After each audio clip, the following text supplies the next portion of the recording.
Yeah, so climate change.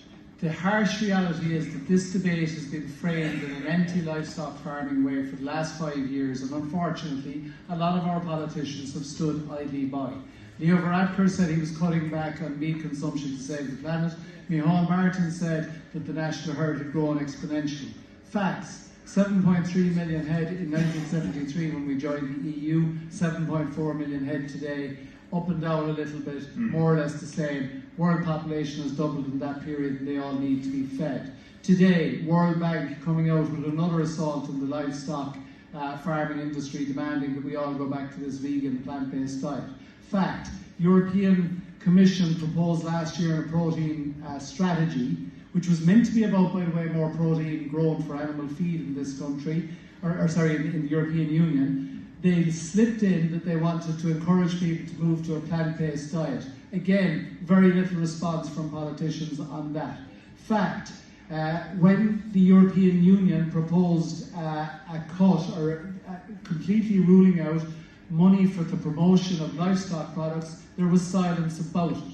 Fact: when it comes to the climate targets in this country, we have it framed in a way by media, the Irish Times, with the collusion of a lot of politicians, and it has to be said, that we will put it to portray farming and livestock farming in the worst possible way. So we talk about this 1/3 of emissions in Ireland are from the agriculture sector, which is really a nonsense metric designed to make us look bad, because the reality is we are part of a common agricultural policy and a single European market, and have been for a long time, where the actual percentage of emissions is 10%.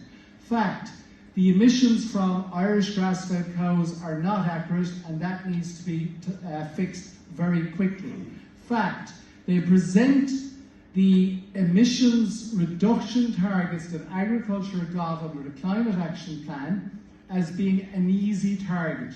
Ye got off lightly, lads, because ye only have a 25% reduction. Look at those hard-working lads in the electricity sector who have a 75% reduction target. Looks very bad for the farming sector. Again, this is what you hear politicians saying all the time. And here's the reality. In real terms, that's 5.75 megatons for 100,000 farmers to deliver off their own back. For the electricity sector, it's 7.5 megatons, a little bit bigger, yes. But the ESB will spend 10 billion and they will pass that cost on to 3.2 million captive consumers who have no choice but to pay for that investment. And when we asked about the Climate Action Plan, what money is there for farmers to do almost as much heavy lifting as the electricity sector, we were met with blank stares. The reality is that there are too many politicians who have been afraid to confront John Gibbons and the Irish Times and An Taisce, and instead they've given money to An Taisce to sue Tyrone to stop them building a plant. And that's what we need to change, and we need better representation in the European Parliament. Okay.